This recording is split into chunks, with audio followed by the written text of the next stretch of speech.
नमस्कार, स्वागत है आप सभी का हमारी खास पेशकश खबर हटकर में। मैं हूं असीम मिश्रा। खबरों की भागदौड़ में कुछ ऐसी दिलचस्प, समाज को आईना दिखाने वाली और हम सभी का मनोबल बढ़ाने वाली खबरें अक्सर छूट जाया करती हैं।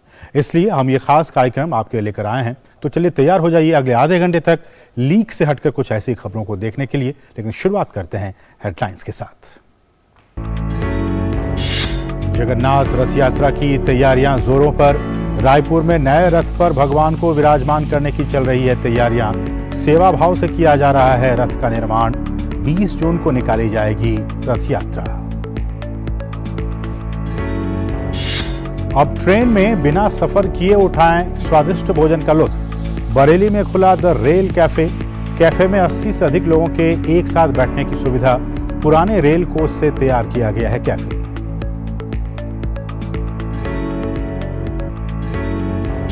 अब बस से तय कर सकेंगे दिल्ली से लेह तक का सफर। दिल्ली को लेह से जोड़ने वाली बस सेवा एक बार फिर से शुरू। कर सकेंगे कई खूबसूरत जगहों का दीदार।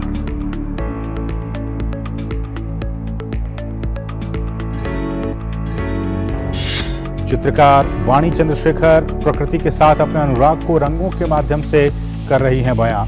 वाणी के चित्रों में प्रकृति से जुड़ी सुंदर कहानियां। दिल्ली में वाणी की कला प्रदर्शनी को मिली सराहना। अफ्रीका में कला संस्कृति को बढ़ावा देने की पहल। कलाकारों ने इथियोपिया की राजधानी में दी विशेष प्रस्तुति। कला संस्कृति के लिए अधिक धन आवंटन की मांग। बात परंपरा और विरासत की।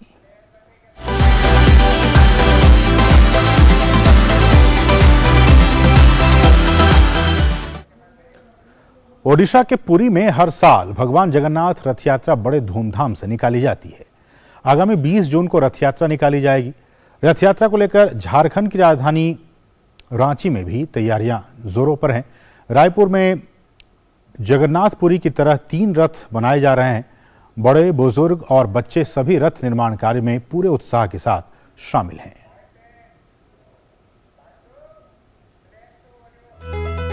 ओडिशा के पुरी में हर साल भगवान जगन्नाथ यात्रा बड़े धूमधाम से निकाली जाती है। इस साल ओडिशा की विश्व प्रसिद्ध जगन्नाथपुरी रथ यात्रा आगामी 20 जून को निकाली जाएगी। लेकिन इस यात्रा से पूर्व भगवान 15 दिनों तक एकांतवास में रहते हैं। रथ यात्रा भारत के सबसे प्रमुख त्योहारों में से एक है। इस साल भी रथ यात्रा की तैयारियां जोरों शोरों से चल रही हैं। कुशल कारीगर और भगवान जगन्नाथ के भक्त इस कार्य में जुटे हुए हैं। झारखंड में भी रथ यात्रा की तैयारियां जोरों पर है। रायपुर में रथ यात्रा को लेकर शहर के लोग काफी उत्साहित हैं। ओडिशा का पड़ोसी राज्य होने के कारण यहाँ की सांस्कृतिक मान्यताओं में एक रूपता की झलक देखने को मिलती है। रायपुर में भी जगन्नाथपुरी की तरह 3 रथ बनाए जा रहे हैं। जगन्नाथ के रथ को नंदी घोष एवं बलभद्र के रथ को ताल ध्वज तथा सुभद्रा के रथ को देवदलन रथ कहा जाता है। सबसे आगे बलराम का रथ, मध्य में सुभद्रा और फिर भगवान जगन्नाथ का रथ निकाला जाता है। हम बचपन से हमारा पिताजी और दादाजी के साथ आकर काम किए थे। 4 साल जब था, अभी तो हमारा उम्र हो गया 50 साल हो गया, लेकिन हम करते हैं। ये जगन्नाथ के आशीर्वाद से हम जगन्नाथ का सेवा करते हैं। हमको आनंद लगता है और खुशी अनुभव लगता है। ये पीढ़ी जो परंपरा जो बोलते हैं, ये परंपरा का हम सेवक है।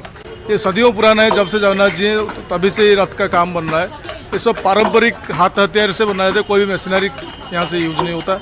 हम वंशानुक्रमिक सेवा है ये। हमारे परदादा करते थे, अभी हमारे बाबूजी करते हैं, फिर हमारे बारे आएगा।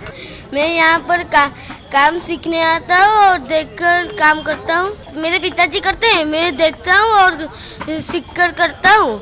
और मेरे दादाजी करते हैं, मैं भी करता हूँ। जगन्नाथ मंदिर के प्रबंधक पुरंदर मिश्रा ने बताया कि पिछले 2-3 सालों से कोरोना काल के चलते रथ यात्रा फीकी रही।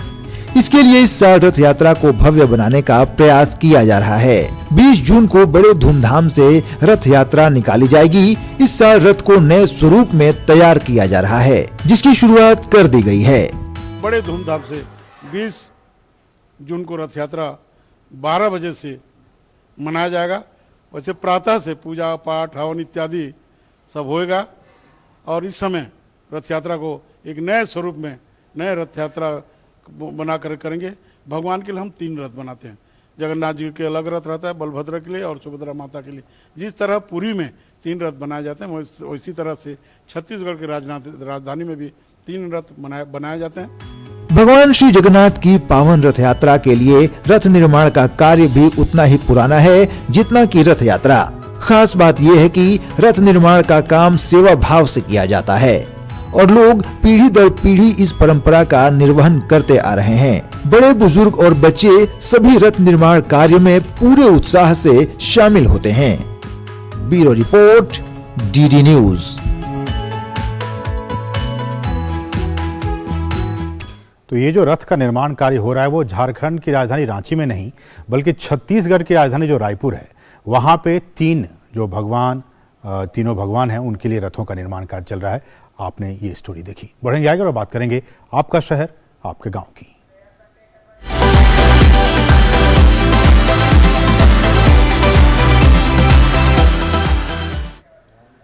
बरेली में इज्जत नगर रेल मंडल ने अपना पहला 2 कोच वाला फूड कैफे शुरू किया है।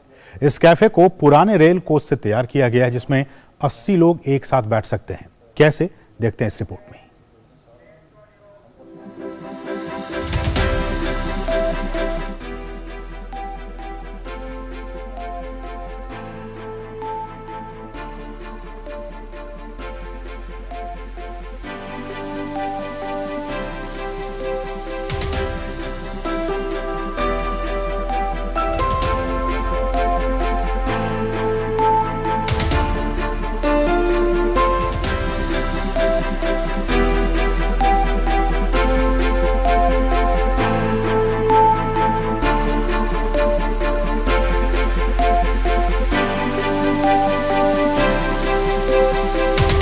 हमने ये ध्यान रखते हुए बनाया है कि हम पैसेंजर के साथ साथ अपने शहर वासियों के लिए भी एक नई थीम लाएं, क्योंकि बच्चों के लिए एक बड़ा मतलब वो रहेगा कि चार्मिंग रहेगा कि हम ट्रेन के अंदर बैठ के फील कर रहे हैं।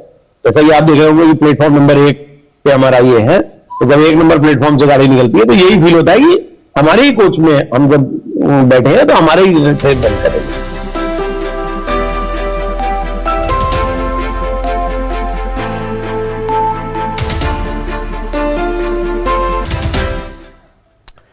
लेह जाने के नाम पर आमतौर पर लोगों को लगता है कि यहाँ बाइक से यात्रा ज्यादा रोमांचक होती है, मगर लेह तक पहुंचने के लिए बस से भी सफर किया जा सकता है। दिल्ली को लेह से जोड़ने वाली बस सेवा एक बार फिर से शुरू हो गई है।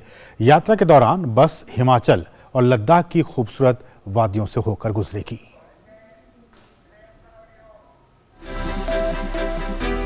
लद्दाख कई लोगों के लिए ड्रीम डेस्टिनेशन है और हो भी क्यों ना, लद्दाख वेकेशन मनाने के लिए और एडवेंचरस गतिविधियों के लिए एक शानदार जगह है। यात्रा प्रेमियों के लिए एक बड़ी खुशखबरी है। जम्मू कश्मीर की खूबसूरत वादियों, पहाड़ियों के सुंदर नजारों का आनंद उठाने के लिए दिल्ली को लेह से जोड़ने वाली बस सेवा एक बार फिर से शुरू हो गई है। ये देश की सबसे लंबी और सबसे ऊंचाई वाली बस यात्रा है। यात्रा के दौरान बस हिमाचल और लद्दाख के ठंडे रेगिस्तान में 4 ऊंचे पहाड़ी दर्रे, रोहतांग बारालाचा दर्रा, लांग चुगला दर्रा और तांग लांगला दर्रा को पार करती है।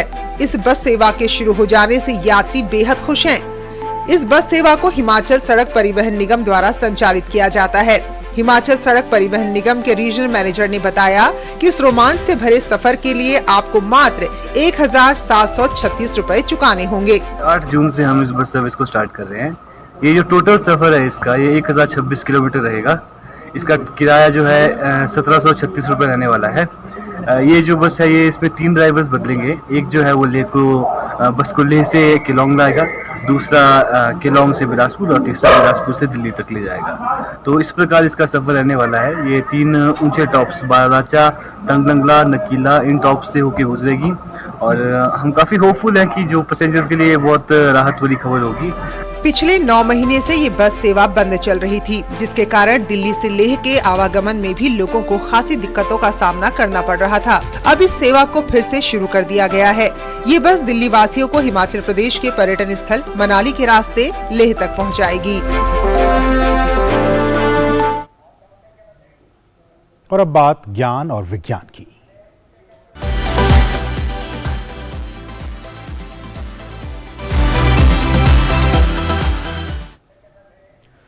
भविष्य में न्यूनतम कार्बन के लक्ष्य को हासिल करने के लिए भारत को ऊर्जा परिवर्तन, एनर्जी ट्रांजिशन और विभिन्न उपायों पर बल देने की जरूरत है। वर्तमान में भारत का प्राकृतिक गैस उत्पादन 34,000 मिलियन मानक घन मीटर गैस है, जबकि इसकी खपत 64,000 मिलियन मानक घन मीटर है, जिसके परिणाम स्वरूप ये एक बड़ी कमी है। वहीं सीबीजी यानी कंप्रेस्ड बायोगैस इस अंतर को कम करने में मदद कर सकता है। कॉम्प्रेस्ड नेचुरल गैस के बारे में तो आप लोगों ने सुना ही होगा, जिससे गाड़ियां चलती है और देश में बहुत सारे इसके प्लांट भी है। लेकिन क्या आपने कॉम्प्रेस्ड बायोगैस के बारे में सुना है? सीबीजी एक अलग तरीके की टेक्निक है जिससे बायोगैस बनता है, जिससे वो गाड़ियां भी चल सकती है जो सीएनजी से चलती है। बायोगैस क्या है और खासतौर से सीबीजी क्या है, इसके बारे में हमारे दर्शकों को जरूर बताएं। कंप्रेस्ड बायोगैस जो होती है ना, तो ये तो जो फॉर्मेशन होती है ऑर्गेनिक वे से बनती है। ऑर्गेनिक वेस्ट मतलब परेली जो है, पैडी स्ट्रॉ, राइस स्ट्रॉ, प्रेसमट जो है, शुगर मिल इंडस्ट्री से होती है। सो बहुत सारी ऑर्गेनिक वेस्ट है, इवन म्यूनिसिपल ऑर्गेनिक वेस्ट भी है। तो म्यूनिसिपल ऑर्गेनिक वेस्ट जो भी ऑर्गेनिक वेस्ट से बायोगैस बनती है। तो हम तो गोबर गैस तो हमारे देश में तो बहुत दिन से ऐसे हो रही थी, लेकिन अभी तो ये थोड़ा इंडस्ट्रियल स्केल पे गवर्नमेंट की पॉलिसी बनी है कि सतत स्कीम है इसके नाम। सतत स्कीम में तो द गवर्नमेंट तो plans to set up close to 5,000 biogas plant. तो इसमें तो गवर्नमेंट बहुत सारी स्टेक होल्डर्स इस पे है, तो शुगर मिल्स है, तो बिगर इन्वेस्टर्स है। तो द आइडिया इज टू जो भी हमारी नेचुरल गैस की इंपोर्ट जो हो रही है ना, to replace some of the imported natural gas and replace with CBG. तो सीबीजी जो है ना, इसका क्वालिटी जो वंस प्यूरिफाइड है almost equivalent to natural gas की क्वालिटी की इक्वलेंट है। तो इसमें नॉर्मली क्या होती है कि once the feedstock is there and organic waste is converted via the fermentation process जो है, उसके बाद इसको गैस की प्यूरिफिकेशन होती है, हाइड्रोजन सल्फेट की रिमूवल होती है और CO2 की स्क्रबिंग भी होती है। इसके बाद गैस को कंप्रेसर यूसेज से इसको कंप्रेस कर सकते हैं कैस्केड में। कैस्केड्स में कंप्रेस करने के बाद इसको आप ऑयल मार्केटिंग कंपनी से बेच सकते हैं। तो इसके लिए एक पॉलिसी बनाया है government, very good policy. The government is fully supporting and trying to push this forward in the intention of replacing alternate other fuels like less dependent upon diesel and other the fossil fuels in the country. तो ये जो companies हैं, आपकी German company और Indian company का collaboration है एक, और इससे जर्मन टेक्नोलॉजी भी आप लेके आ रहे हैं। आप कह रहे हैं कि ये जर्मनी में बहुत ज़्यादा पॉपुलर है, तो इसको आप लोग इंडिया में कैसे पॉपुलर करने की कोशिश कर रहे हैं? तो हमारी जो एक्सपर्टीज है J&F, तो ऑलमोस्ट 150 प्लस प्लान्स हमारी जो जर्मनी में चालू है, हमारे इट्स रनिंग इन कंडीशन। तो हम जो श्रीजी से जो टाई अप किया तो लोकलाइज दिस सोल्यूशन, तो हमारी we are trying to import only the core components and do the localization in India. So most of the 80% is made in India thing, and slowly we like to manufacture local manufacturing करके to make a very good technology without compromising the quality but made for India with some German engineering and made in India. एक और चीज़ important है कि यहाँ पे CNG जो है बाहर से हम आयात करते हैं तो वो महंगा होता है, क्योंकि सारा ही CNG बाहर से आता है। तो किस तरीके से CBG जो है, ये भारत का ये जो अमूल्य जो धन है, जो फॉरेन एक्सचेंज है, फॉरेक्स एक्सचेंज है, उसको किस तरीके से बचा सकता है? कितना आपको लगता है कि हम सालाना बचत कर सकते हैं? सर एस्टिमेशन से इसके डिपेंड है नंबर ऑफ प्लान्स है, तो एटलीस्ट मिनिमम तो कुछ 100 मिलियन जैसा मिनिमम हम तो सेविंग्स इससे हो सकती है। तो डिपेंडेंस अपॉन इम्पोर्टेड जो गैसेस है, we can completely get out of that. I am not saying we should, that will happen in a phase wise manner, not immediately but long term. But with agri जो waste हमारी जो country में है, तो we are able to use everything, we could in a way run independent of this natural gas at some point of time. बहुत बहुत शुक्रिया हमसे बात करने। तो ये थे जोसेफ जी, बता रहे थे कि किस तरीके से CBG यानी कॉम्प्रेस्ड बायोगैस जो है वो एक बहुत ही बेहतरीन ऑल्टरनेट या फिर कॉम्प्लीमेंट्री हो सकता है कॉम्प्रेस्ड नेचुरल गैस के अलावा, और ये एक तरह से भारत के लिए बहुत बड़ा वरदान साबित हो सकता है, खास तौर से जिस तरीके से भारत में एनर्जी सिक्योरिटी को लेकर बात की जा रही है। कैमरा पर्सन शानदार चौहान के साथ मैं तापस भट्टाचार्य, दूरदर्शन समाचार, दिल्ली। और अब बात बदलती तस्वीर की।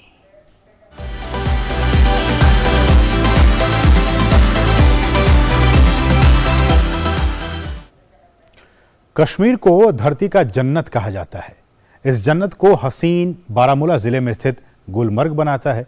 बर्फ से ढकी चोटियां, देवदार के लंबे लंबे पेड़, खूबसूरत घास के मैदान अक्सर सैलानियों को अपनी ओर लुभाते हैं। उससे भी अधिक मनमोहक है गुलमर्ग का गंडोला राइड, जहां बर्फ का नजारा देखने लाखों सैलानी पहुंचने लगे हैं। खासकर स्मार्ट सिटी मिशन से यहां की तस्वीर बदली है। आइए देखते हैं धीरज कुमार की ये खास रिपोर्ट।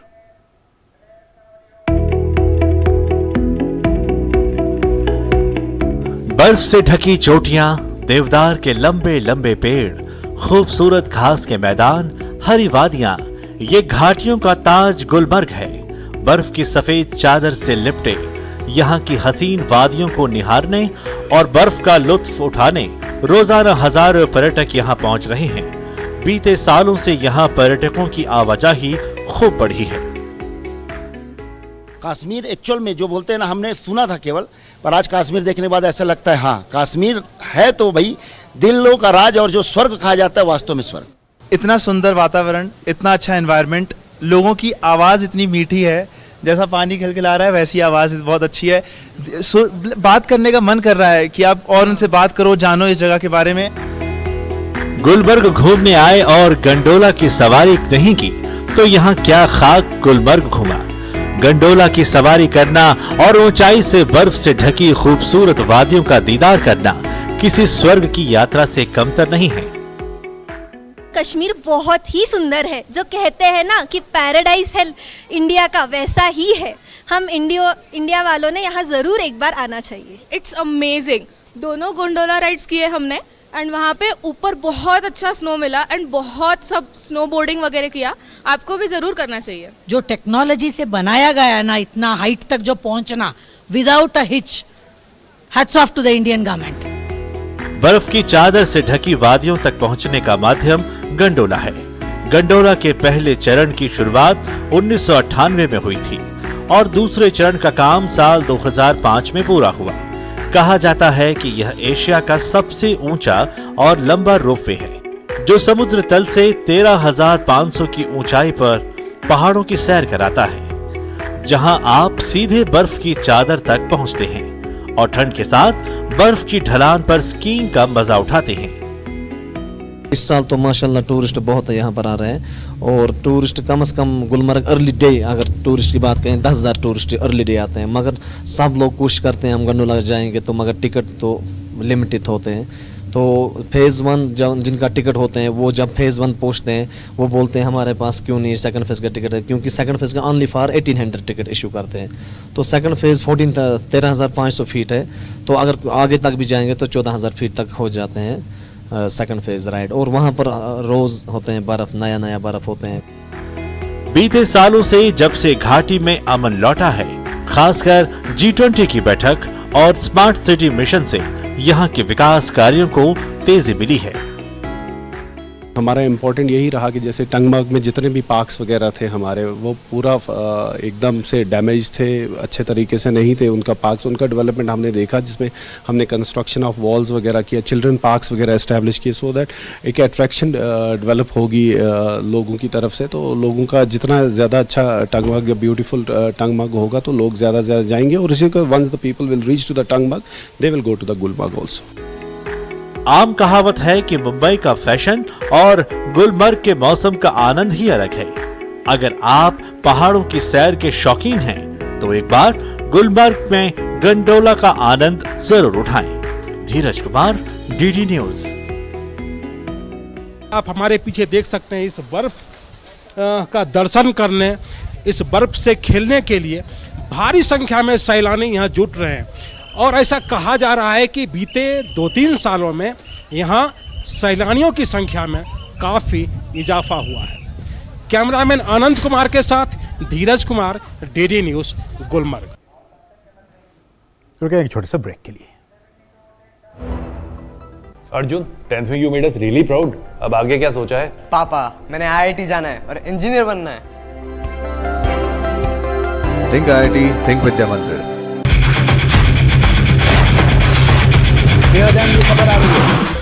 ब्रेकिंग न्यूज की रेस से हटकर हम लेकर आते हैं आपके लिए सार्थक, सकारात्मक और प्रेरणादायी खबरें सिर्फ हाथ से नहीं होते, खबरें अच्छी भी होती हैं जो देती हैं हौसला, बढ़ाती हैं आत्मविश्वास। मुश्किल वक्त में भी जब लोगों ने दिखाया कुछ कर गुजरने का जज्बा, हम लेकर आते हैं अपने इस खास कार्यक्रम में आम लोगों के जज्बे की कहानियाँ। देखिए मेरे साथ गुड न्यूज जज्बा इंडिया का।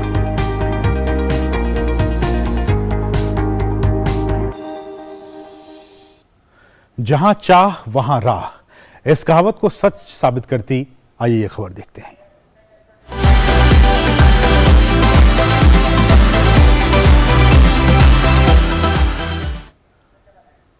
अक्सर वकीलों की दुनिया में केवल दो ही रंग होते हैं, एक सफेद, दूसरा काला। लेकिन वाणी चंद्रशेखर एक ऐसी कलाकार हैं जिनके चित्रों में प्रकृति के हजारों रंग आपको मिलेंगे। वे प्रकृति को देखने का एक नया दृष्टिकोण देती हैं। क्या कहना चाहते हैं वाणी के रंग, बता रही है हमारी सहयोगी रजनी सिंह।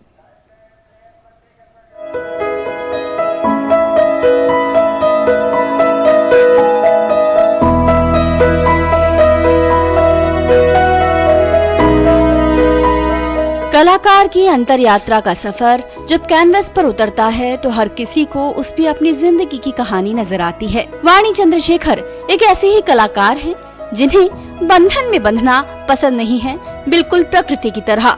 उन्होंने प्रकृति के साथ अपने गहरे नाते को रंगों के माध्यम से बयां किया है। पिछले दिनों उनकी कला प्रदर्शनी को कला प्रेमियों की भरपूर सराहना मिली। प्रकृति जो इंसान की सबसे गहरी दोस्त, माँ और संगिनी है, उस प्रकृति की शरण में जब एक कलाकार पहुंचता है तो उसे खुद से जुड़ने का मौका तो मिलता ही है, साथ ही औरों को भी प्रकृति से जुड़ने की प्रेरणा मिलती है।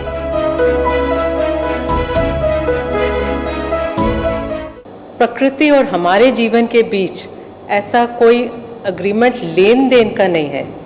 हम लोग लेते रहते हैं और देने की तो सोच भी नहीं सकते, क्योंकि प्रकृति जो है वो एक विशाल फोर्स है और एक बिना लिमिट वाली माँ जैसे बच्चों को प्यार करती है, वो है प्रकृति। कि हम प्रकृति को डिस्ट्रॉय ना करें। और शायद आपने देखा होगा इन पेंटिंग्स में एक थीम है जो कि काफ़ी पेंटिंग्स में नज़र आता है, और वो है कि पेड़ कटे हुए पड़े हुए हैं और सड़कें जा रही हैं। मैं ये नहीं कह रही कि सड़कें मत बनाओ, पर कोई ऐसा रास्ता या राह निकालो जिससे कि रास्ते भी बने और पेड़ अपनी जगह खड़े रहें। वाणी चंद्रशेखर पेशे से वकील हैं, लेकिन उनकी कला में जीवन के लिए असीम अनुराग नजर आता है। किसी तस्वीर में उनकी आत्मकथा है जिसमें वे जीवन से संतुलन बैठाने की कोशिश कर रही हैं, तो किसी तस्वीर में लॉकडाउन में यूं ही छोड़ दिए गए रिक्शे की कहानी। किसी तस्वीर में मौसम से प्यार नजर आता है, तो किसी में कुदरत की ऐसी बारीकियां जो भाग दौड़ के जीवन में हमें नजर नहीं आती। कुदरत का साथ पाकर वाणी की कला को मानो एक नई ऊर्जा मिलती है, और ये ऊर्जा हम तक भी पूरी कामयाबी के साथ पहुँचती है।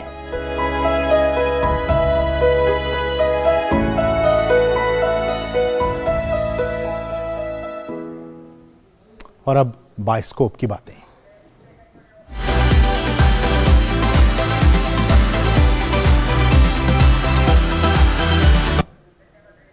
बॉलीवुड अभिनेत्री रकुल प्रीत सिंह और पावेल गुलाटी की आगामी romantic thriller film I love you का ट्रेलर रिलीज हो गया है।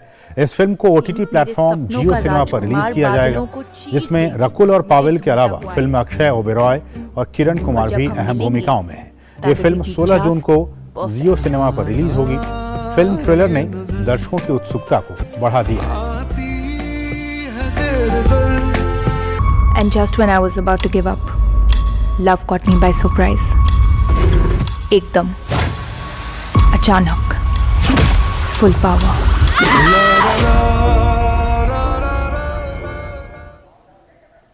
तो इसके साथ ही इस विशेष कार्यक्रम में बस इतना ही। मुझे और हमारी पूरी टीम को दीजिए अनुमति। नमस्कार।